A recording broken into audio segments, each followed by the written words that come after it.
हर दिन एक भिखारी दरवाजे के पास आकर भीख मांगता था और घर का मालिक हमेशा घर के बाहर आते ही उसे देखकर फिर जाया करता था। कई बार उसके लिए गालियां भी बोली। वह कहता, तू जिंदा ही क्यों है? पूरी जिंदगी ऐसे ही भीख मांगेगा क्या? धरती पर क्यों बोझ बना बैठा है? और कभी कभी भिखारी को गुस्से में धक्का भी मार दिया करता। इतना कुछ हो जाने के बावजूद भिखारी के मुंह से सिर्फ यही निकलता कि भगवान तुम्हारे पापों को माफ करे।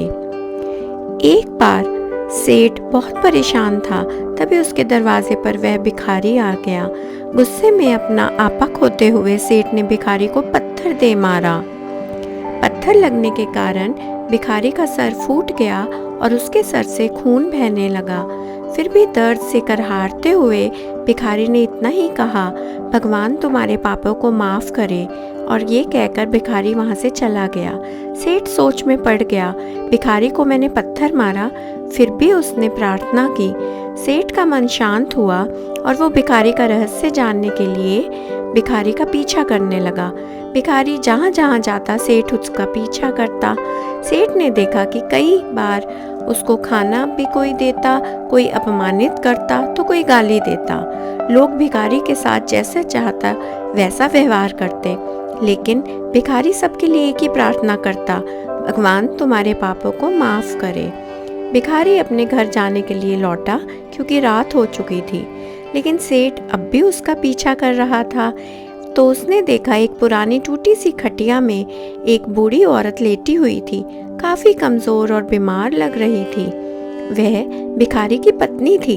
उसने पति को वापस आता देखकर खटिया से खड़ी हो गई और पत्नी ने उसके भिखारी के कटोरे में देखा कि सिर्फ एक आधी रोटी बासी ही पड़ी थी। आज बस इतना ही मिला? उसने भिखारी से पूछा।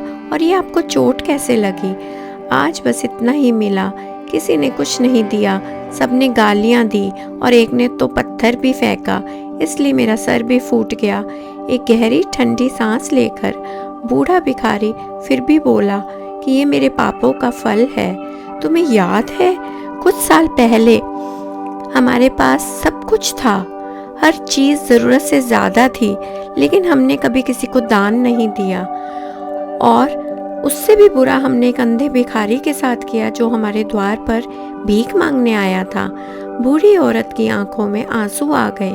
हाँ, हमने उस बेचारे अंधे के साथ बहुत बुरा किया, उसका अपमान भी किया, उसे खाने की जगह रोटी की जगह कागज के टुकड़े दिए, उसका मजाक उड़ाया, कभी कभी मारा भी करते थे। एक बार मैंने उसके मुंह में मिट्टी भी फेंकी। मैं हमेशा दुखी होकर यही कहता, भगवान तुम्हें तुम्हारे पापों की सजा जरूर देगा। और उसका श्राप सच हो गया। हम इस दुख भरी जिंदगी में आ गए। भिखारी बोला, हाँ, उसका श्राप सच हुआ, इसलिए मैं कभी किसी को बद्दुआ नहीं देता, चाहे मेरे साथ कोई कैसा भी बर्ताव करे। मैं चाहता हूँ कि हमारी जैसी जिंदगी का अनुभव कोई ना करे, कभी भी हमारे जैसे दुख किसी को ना मिले। हमने कितना बड़ा पाप किया, इसलिए जाने अनजाने में हुए पाप की हमें सजा भुगत रहे हैं। सेठ वहाँ से चुपचाप सारी बातें सुन रहा था। अब उसकी समझ में सब कुछ आ गया था।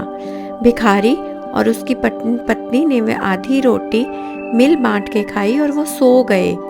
अगले दिन भिखारी जब फिर से भीख मांगने निकला, सेठ के घर के पास जाता है। सेठ ने पहले से ही गरम रोटी उसके लिए बना के रखी होती है और वे नम्रता से बोलता है, माफ़ कर दीजिए बाबा, मुझसे बहुत गलती हो गई। बूढ़ा भिखारी बोला, भगवान तेरा भला करे। इतना कहकर वो आगे चल गया। इस कहानी से जो हमें सीख मिलती है वो बहुत सिंपल है। आदमी चाहे किसी के बारे में बुरा कहे या भला कहे, लेकिन भगवान सिर्फ कर्म के हिसाब से ही फल देता है। अगर भगवान नहीं दिखता, लेकिन ये बात बिल्कुल सच है कि उसके खाते में सबका हिसाब बहुत पक्का होता है।